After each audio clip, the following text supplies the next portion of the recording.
here is yet another no BS video on how to use your flight simulator to enhance your flight training. Today we're going to be looking at the cockpit of the airplane and learning how to use the G1000, learn how to use the autopilot, the GPS, the FMS, the lights, the cabin lights, everything you can think of. You can practice to learn all of this stuff from home so that when you get in the real airplane, you know where everything is, you know how to use it, and you can save a lot of time. Because when you fly a nice airplane like this, you are probably paying in excess of $300 per hour. And when you're paying over $300 an hour for a flight instructor to sit there and tell you how to press buttons and navigate menus so that you don't get lost in them and get disoriented in an airplane, instead of learning how to actually fly the airplane, you are wasting a lot of valuable, hard-earned cash. So let's learn our way around the Cessna 172 G1000 cockpit for free from the comfort of our own homes on a flight simulator so that you aren't fumbling buttons and wasting thousands of dollars when you should be learning how to fly an airplane.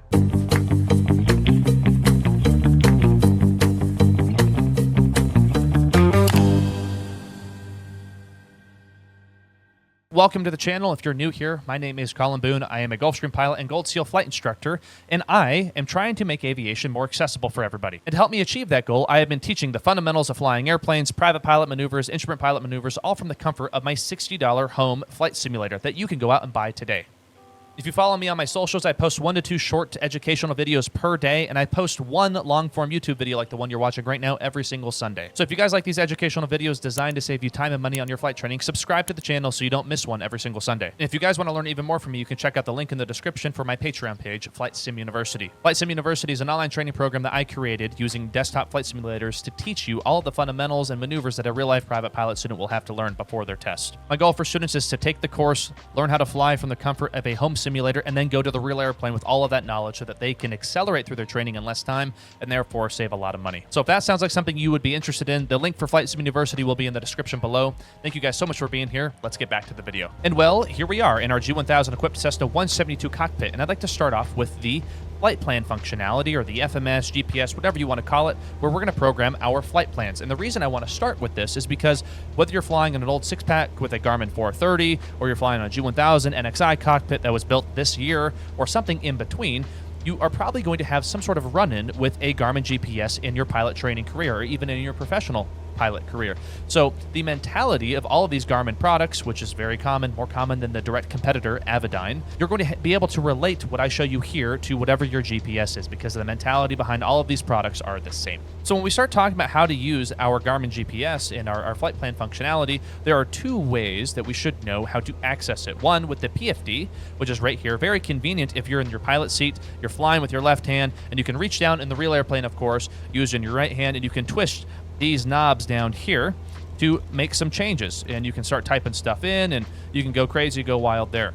But if you want a better overview of everything, you can come over here to the MFD, get your map nice and zoomed out. If I wanted to fly a few hundred miles, get that map nice and zoomed out, and then I can see the bounds of my flight plan in real time as I edit things over here. So if I want more of a bird's eye view, if you will, I can do it over here and get more information, and there's also an extra menu here at the bottom. So if you guys are users of Flight Sim University, you know that I preach having good custom camera views. It makes you more ergonomic, more flexible in the cockpit. And it's no different here. I'm going to preach it again. I have a bunch of different camera views.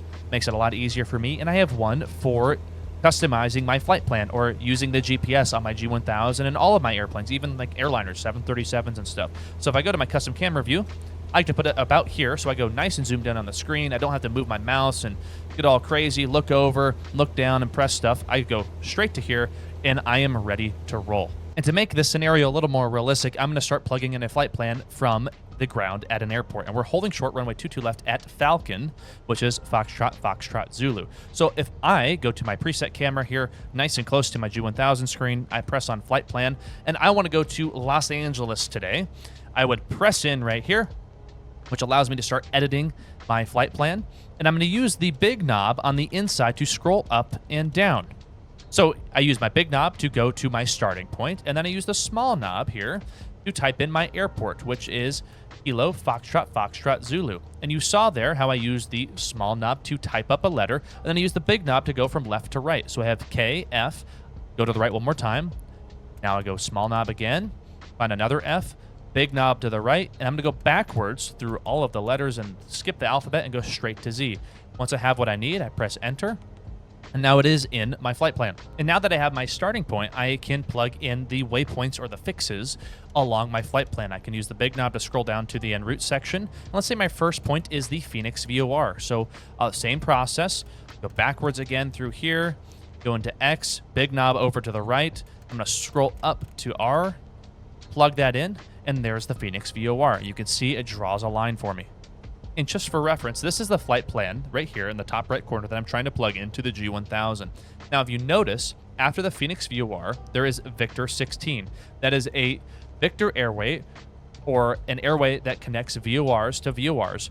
And it starts at Phoenix, and it goes all the way out to Southern California. Whether you're using the IFR chart like I am here, or the VFR chart like I had previously, you can see that there are a ton of waypoints or fixes along this route. You have Avona, Perky, Alice, Buckeye, VOR, Vico. It goes all the way out until Palm Springs, where I selected for the airway to end. So instead of plugging in all of these waypoints individually, wouldn't it be nice if the GPS allowed us to just plug in the entire airway? Luckily, Garmin thought of that. If I hover over the spot underneath my starting VOR for the airway, I can press on Menu.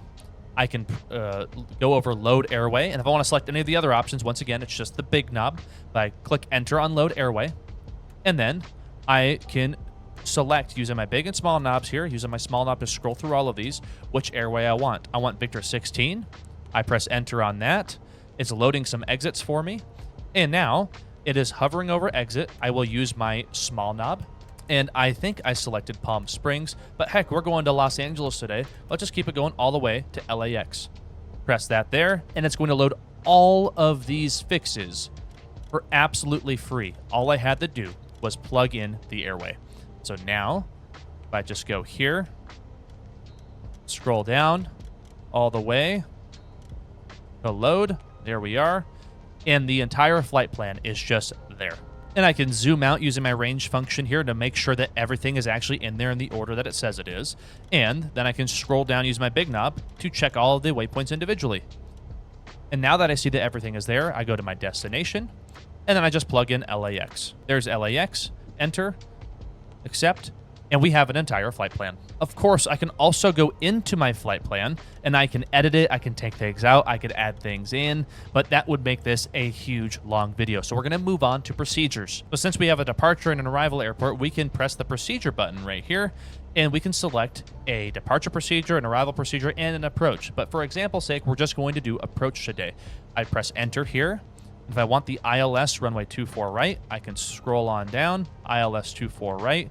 I can select vectors. I can select any of the starting points, and it shows you everything illustrated out very, very nicely.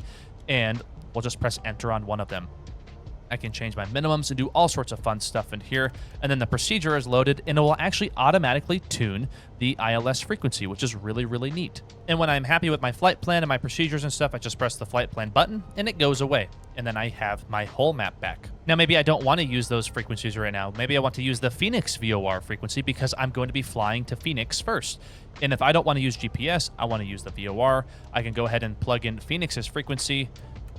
And I could swap it into Nav1 right there, and I can come over to my HSI and I can change my source from GPS to Nav1. And there it is. I have a green needle, and when I fly and have line of sight on that VOR, I can just go ahead and grab my course knob right here, and I can twist it to match any which way that I want. Maybe these buttons are sticky or something over here, and you need to adjust your nav frequency. Well, the other side has the same exact thing. I can edit it over here. Same thing with the comms. This is typically what I would use no matter which seat I am flying in, because my right hand goes to the center of the cockpit, and in the flight instructor seat, my left hand goes towards the center of the cockpit. But if this was sticky right here, I could always just come over to the MFD and adjust the same thing. And you can see if they're both working, everything is synced up properly. And to expand on the scenario a little bit more, we'll say we're still going to Los Angeles, and ATC is giving me my clearance. They want me to squawk VFR.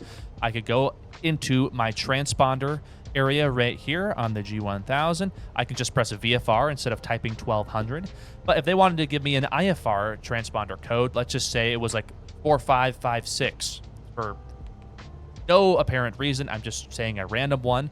I go back into transponder, press code 4556. It's there, and then we can make sure we're on altitude mode. That's good. Say our departure heading is 250. All right, I go to my heading. I can slew it to 250, and that is good right there. Let's say we need to climb and maintain 5,000 feet. I grab my altitude knob right here.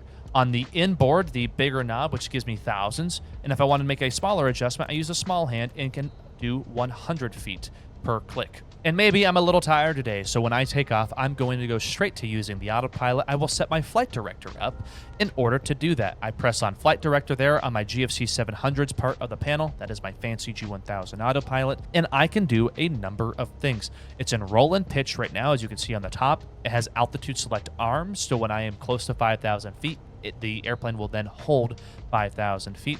But if I want to pitch up for 5 degrees when I rotate, I'll go ahead and just press nose up right there. And then I can press heading mode as well, so that when I take off, the airplane will want me to go to that heading. And there's all sorts of other fun stuff that we can do, and we will discover those things in the air. And just like the real airplane, when I get my takeoff clearance, I go lights on, camera, make sure I'm squawking 4, 5, 5, 6, and then action, and I throw everything into the right position for takeoff. So I've just taken off. We'll say ATC says actually fly runway heading for now. I am straight off of runway 22 left at Falcon, which is a heading of 219. I'll just click the center of my heading select knob right here, and then I slave it to the center, and the flight director will react. And if I want to climb at my best rate of climb speed, which you can see is VY right there at 74 knots, I can press flight level change, and then I can put my nose up or nose down in order for the flight director to tell me how to climb at my best rate of climb speed. So now I have heading and flight level change, and we will capture 5,000 feet when the time comes. And because I am lazy and maybe I'm tired, I just want to monitor stuff, or I have a heavy workload right now, I will click the autopilot on, and now the airplane's going to do it for me, all because I have this fancy autopilot right here and I know how to configure it correctly. Let's say I wanted to change my climb rate. I don't want to be right at 74 knots anymore. Maybe I only want to do 300 feet per minute and I want to keep my speed up. Okay, well, go to vertical speed right here. I can put my nose down, 1 click, 2 clicks, and now I have vertical speed at 300 feet per minute instead of flight level change, and the airplane will do that. And as I'm climbing now, I'm getting busy, I'm changing frequencies and stuff. Phoenix Approach comes on and says, hey, go direct to the Phoenix VOR. There are 2 ways I can do this. I can use my VOR, which is electronically identified on a fancy unit like this, so I don't have to audibly identify it. I can now take my course knob. I have my 2 flag right there. I have my course arrow right there. We line it up in the center. I can press on nav. Now we are in VOR mode, and the airplane will fly using the VOR radio directly to the Phoenix station. Now I will sync my heading bug up so that it's there when I'm ready to use it, just in case I need to use it.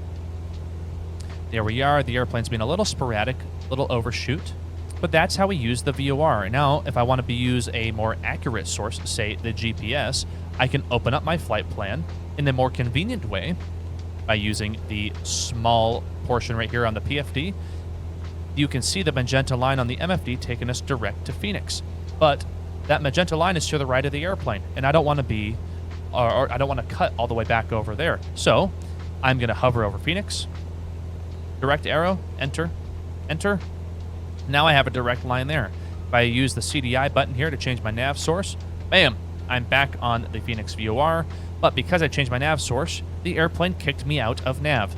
So it's in roll mode, which is going to keep my wings level right now. But to get it back into following the GPS, just press nav again, and instead of VOR, you see it shows GPS. Very, very useful.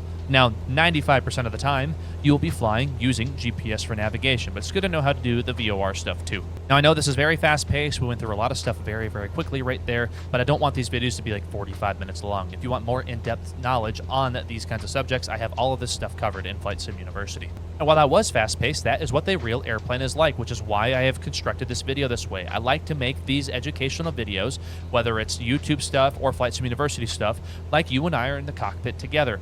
And when you are flying around Phoenix and getting a clearance to go somewhere or getting a reroute by ATC or told squawk this, squawk that, it is very, very hectic. You have to move quickly. You need to be confident in your ability to use your airplane's equipment. If you don't know how to use it, you are going to be lost. You're going to get behind the airplane. You might hurt yourself or somebody else. Here's a brief intermission from being in the cockpit, but it's very interesting for me as a flight instructor working with a lot of different individuals throughout the last 3 years. A lot of people struggle with different things, a lot of people excel at different things, but a very generalized statement that I think a lot of people would agree with if there's other flight instructors watching this is that the younger guys and women will do better in the airplane, very, very quick in the airplane, the younger you are.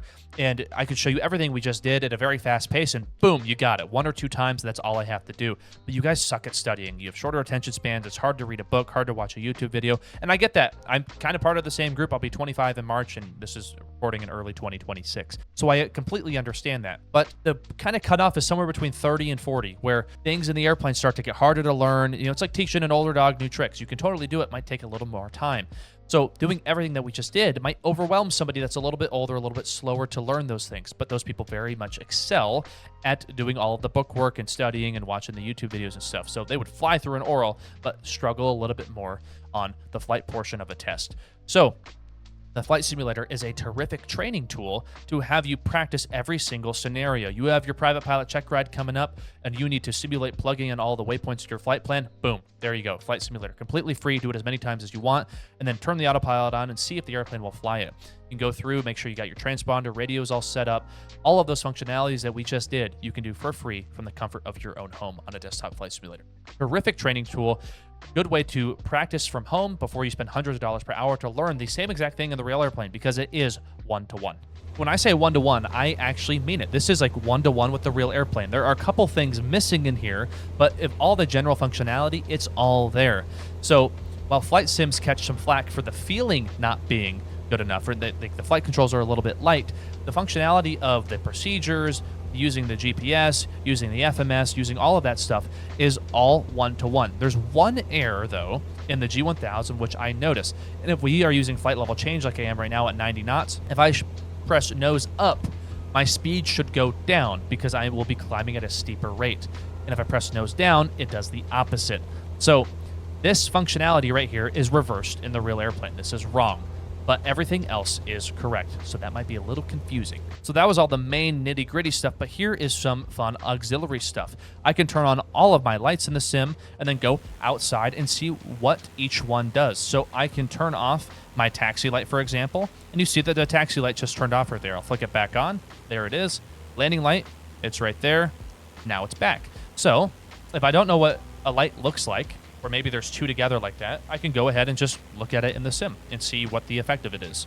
There are a lot of other neat things I can do in the cockpit. For example, if we go to the engine page, here we are. I got everything that I normally have, but I can go to lean. I can find rich a peak, lean a peak. I could go to my system, see my fuel flow, gallons used and burned, electrical, all that other fun stuff. I can reset my fuel and put it so that it's full.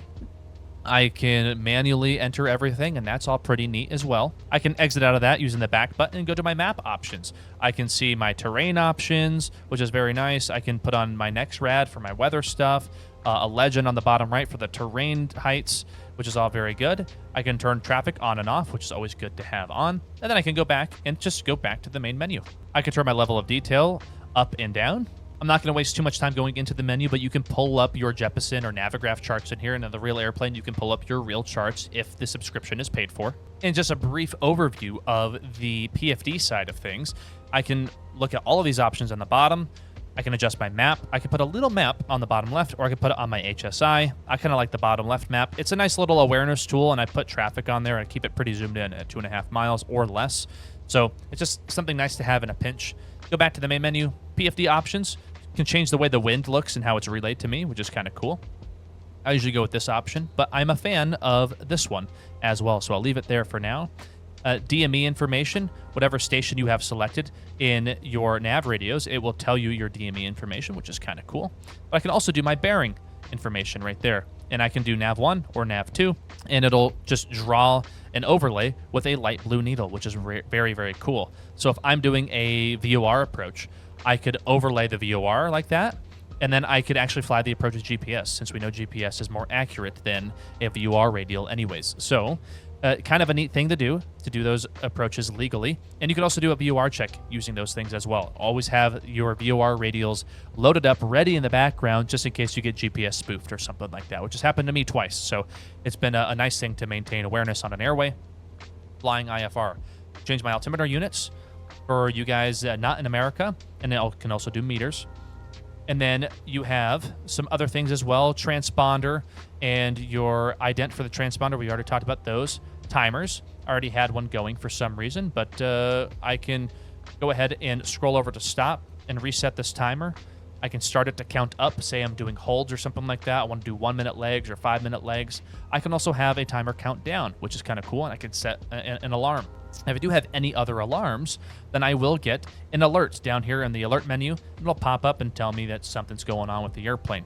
Additionally, if I needed to divert somewhere really, really fast, I could press on nearest, and I've got all of the nearest airports to me, and at any given moment, I can press direct, enter, and then enter one more time to activate that, and then the GPS will tell me how to go to that nearest airport immediately. Today I had a medical emergency or an engine out, and the only airport closest to me was the one that was within gliding distance. Very good stuff to have. So very brief and fast overview of everything on your PFD side. I'll tell you what, there's nothing I like less than hopping into a new airplane and going a little late on a lesson. It's nighttime, and I don't know how the cabin lights work. So you can go ahead and screw around with those things all throughout your panel. No matter what airplane you're flying in the sim, you can see what everything does, which is really, really neat. Turn off the avionics stuff. And then for your screens, press on menu. It's an auto at 30%, which seems pretty crazy, but you can go ahead and change that using your big and small knobs, and you can change the brightness just like that. So it's a really neat tool. I can practice all of this stuff, so I'm not surprised when I get into the real airplane. So as you can see from everything that I've just showed you, at a very fast pace, there is a lot to learn, even in this small single-engine primary trainer airplane with a G1000 cockpit. There is so much to know, there is so much to do, and you can always learn a little bit more. So while flight simulators catch a lot of flack for not having a realistic feel, I would encourage you to use them for the very least going into your instrument training, or if you have a complex system like this, G1000 for your private pilot training, I would use one, $60 on a desktop computer, to learn everything in the cockpit that you will be using in the real airplane. It's going to save you a lot of time, a lot of headache, a lot of stress, a lot of being overwhelmed when you're in the airplane and you are absolutely shocked by the amount of information that is presented to you. You can completely smooth it out and learn all of these menus and spend hours going through and learning the ins and outs of each system. With that, thank you guys so much for watching this video. I know everything was very fast-paced, but I hope you learned something valuable. I know I talk fast. It could be hard to absorb information when I'm going through a lot of stuff very, very quickly, but at the very least, I hope you learned that flight simulators are very, very good training tools for learning your avionics, procedures, approaches, all of the GPS functionality, things like that. You pay $60 for a sim, and you can practice for an unlimited amount of time, as much as you want. And to close out the video, this is only going to be the 5th YouTube video I've ever uploaded. I'm still learning how to do the whole YouTube thing. If there's something you'd like to see me do better, style, something to improve, please leave a critique in the comments. I won't take offense to it. I just want to make the best content I possibly can. If you guys like this content and you want to learn more from me in a much slower paced format where I go into a lot greater detail on each topic that I cover, you can check out the link in the description for Flight Sim University. As I talked about earlier in the video, it is an online training platform to help student pilots get from zero to every single fundamental task, maneuver that a real-life private pilot student would have to cover, that I teach you from the comfort of your desktop flight simulator, so that when you show up to the airplane for the first time, you're more prepared, you accomplish your tasks more quickly, and you spend less time, therefore less money, on your training. Thank you guys again so much for watching, and I will see you guys in the next video. Bye-bye.